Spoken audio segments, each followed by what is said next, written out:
नमस्कार मंडळी, आज आपण घरातील साहित्यापासून पाचक, पौष्टिक, 5 चवीने परिपूर्ण, खमंग असा वर्षभर टिकणारा आवळ्याचा छुंदा कसा करायचा ते पाहू।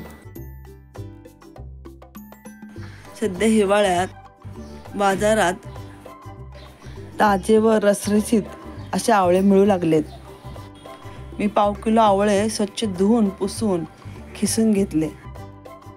आवळ्यामध्ये व्हिटॅमिन सी भरपूर प्रमाणात असते। आवळा केसांच्या वाढीसाठी, रोगप्रतिकारशक्ती वाढवण्यासाठी, रक्त शुद्ध करून हिमोग्लोबिनची पातळी वाढवण्यासाठी फार उपयुक्त आहे। आवळे सर्व खिसून झाले आहेत। आता कढईत 1 टेबलस्पून मोहरी आणि 1 टीस्पून मेथीदाणा छान खमंग भाजून घ्यायचा। आवळ्यामध्ये फायबरचे प्रमाण जास्त असल्यामुळे पाचन क्रिया सुधारते।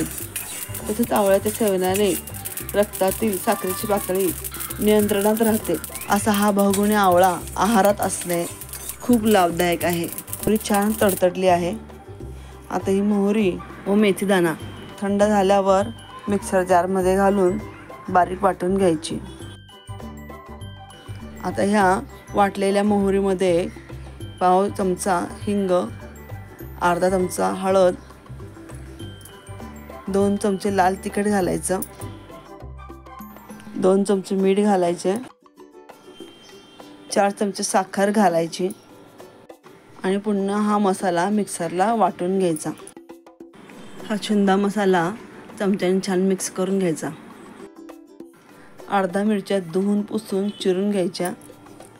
एका कढईत 2 टेबलस्पून तेल गरम करून त्यात मोहरी, हिंग, हळद आणि मिरच्या घालून परतून घ्यायचं।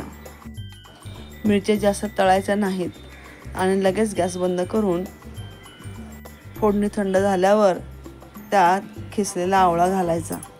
आता ही फोडणी आणि आवळा छान मिक्स करून घ्यायचा। आता यात 1 लिंबाचा रस पिळून घालायचा आहे आणि पुन्हा हे मिश्रण छान मिक्स करून घ्यायचं। आता यात तयार केलेला छुंदा मसाला थोडा थोडा घालून छान मिक्स करून घ्यायचा। आता या आवळ्याच्या छुंद्याची चव बघून गरज वाटल्यास थोडंसं मीठ घालायचं आणि चांगलं मिक्स करून घ्यायचं। तडका पॅनमध्ये 1 टेबलस्पून तेल गरम करून घ्यायचं आणि त्यात 1 चमचा तिखट घालून घ्यायचं। या तेलात तिखट मिक्स करून आवळ्याच्या छुंदामध्ये घालून छान मिक्स करून घ्यायचं। अशी तेला तिखटाची फोडणी दिल्यास छुंदाला रंग आणि चव छान येते। आवळ्याच्या छुंदाचं योग्य प्रमाण डिस्क्रिप्शन बॉक्समध्ये दिलं आहे। तुम्ही माझ्या चॅनलला पहिल्यांदा विजिट करत असाल तर तुमचं मी मनापासून स्वागत करते। स्वच्छ अशा काचेच्या बरणीत छुंदा भरून ठेवल्यास तो वर्षभर छान टिकतो। तुम्हाला ही रेसिपी कशी वाटली? आवडल्यास लाईक, शेअर, सबस्क्राईब करायला विसरू नका। धन्यवाद।